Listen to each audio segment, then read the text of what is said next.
Hi everyone, and welcome back to my channel. So today we are going to be talking about co-parenting, and these are my tips and tricks on how to make co-parenting a lot less stressful. So let's just jump into the video. And honestly, co-parent isn't easy, nor will it ever will be, but I think that practicing empathy and co-parenting your kids with your ex should not be that difficult. So the first thing I would like to say is be open and flexible with your schedule. You should not ever think that one parent supposed to do it all or jump when you say jump. It is about communicating, and communication is very important, and I think that you should be able to communicate directly with the child's father or mother.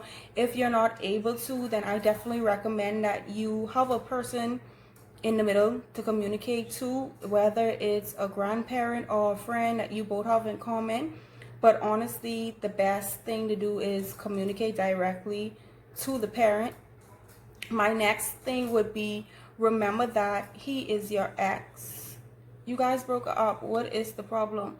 Co-parenting should be a business-like transaction. Remove all feelings, people. So take those feelings, bottle them up, toss them out the window. This is a business transaction. That's what it should be. If you still have feelings for that person, then you have not closed that door, and co-parenting isn't for you right now.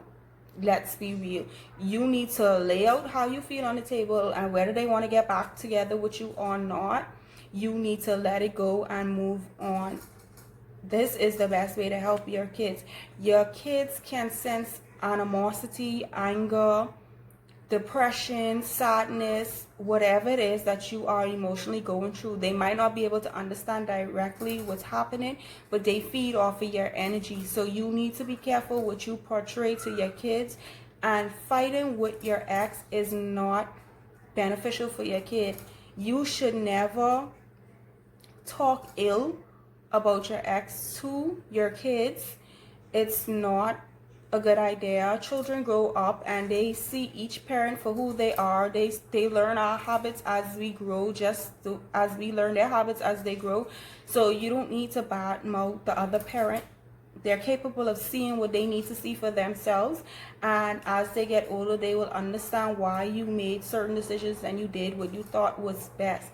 You should never keep a child away from a parent, especially if that parent is in good health and mental condition. They are not influencing the child to do anything wrong. They're not abusing the child or anything like that. Then there's no reason for you to keep that child away. If you have a good parent who is willing to take care of the child and do their part, why are you guys making it so difficult? Stop trying to spite these women and stop trying to spite these men. Women especially, mostly it is women that use the kids to get back at men, and that is because you have not let go of those feelings. And honey, let it go.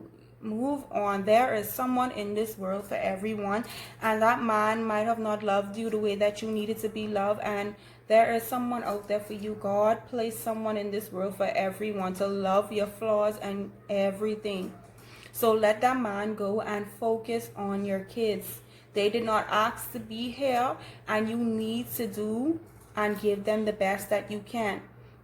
The reason why I say what I say is because every little girl needs her father to teach her and show her how a man's supposed to treat a woman, and every young boy needs his mother to teach him and show him how a woman's supposed to treat him. So with that being said, both parents are very important, because even with a young girl, her mom shows her how she's supposed to treat a man. Just like with a young boy, his dad shows him how to treat a woman and how to be a man. So both parents play a major role in their kids' life. So don't ever think that it's okay for us to be a single mom out here or a single dad. No, if you made a child, you should be in their life. If you don't want kids and you don't want the responsibility of kids, you shouldn't be out here making them. That's my point. Obviously, someone's parents might have died or whatever, and that's a whole total different situation. But for those of you who are alive and kicking, you need to be involved in your kid's life. My next point is exchanges should be short and sweet. You are literally only dropping off the child, picking the child up. Pick up, drop off. If one parent doesn't have a ride, honestly, I know we don't be into driving all the time, but like I said, it's not about you and what you want and how you feel. It's about what is best for your child. So drop your child to spend time with the mom or the dad. It's that simple, guys. The next tip is be respectful of the other parent's time. You cannot be demanding. You cannot assume because y'all have a kid together that this person is able to drop everything they're doing to come and do this or to pick up the child or do that when it's your turn. You should allow, the primary parent should allow the next parent to have weekends or maybe one night sleepover, or even if you don't want them sleeping over, they should be allowed to spend as much hours with that child as possible. Just like no parent, not the mother nor the father, is allowed to take their child out of the country without the other parent consent, you are not allowed to keep that child away from the father or mother. They are allowed to communicate with their children. Key word, guys, communicate. You're not allowed to take the child from the primary parent, but you are entitled to communicate with that child. If you know the mother or father want to act crazy, then I guess you have to now take legal steps to make everything work out the way that it needs to work for you. But I definitely think that if you guys help one another, that you would not need to take legal steps. And ladies, stop using child support as a way to get back at the man, because sometimes child support is not as much money as you think it is, especially for a man that's already doing for the child. Sometimes you have to do teamwork. Even though you're not in a relationship, you have to be a team for your kids.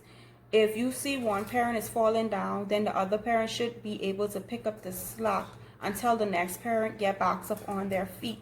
It's not about spite and I'm doing better than you or whatever. Everyone has hard times, and today might be their day and tomorrow might be yours.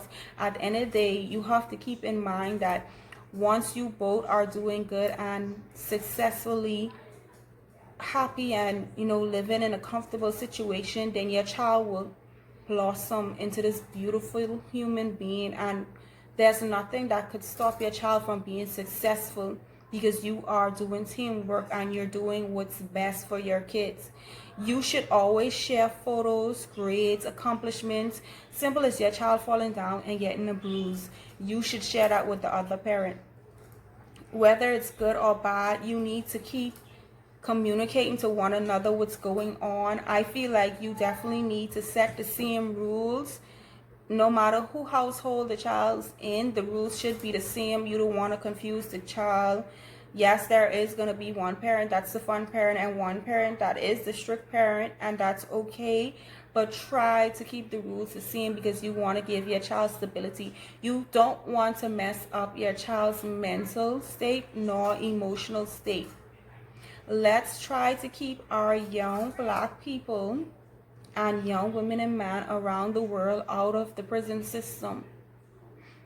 So like I said, co-parenting isn't easy, but it should be a business-like transaction. Please, I repeat, remove all feelings out of the situation so that you can do what is best for your child. Your child is the most important part of this whole situation, and what you portray to your child and the world, you can never take back. Show your kids that it's okay to separate from someone, but you can communicate and be an adult. You don't want to teach your kids that you're supposed to carry on bad and always be arguing and breaking up things or whatever it is that you guys do. It's not okay. Teach your kids the right way to handle a situation so that when they go into society, they do not become a menace. That is my tip, ladies and gentlemen. So thank you for staying tuned for my vlog.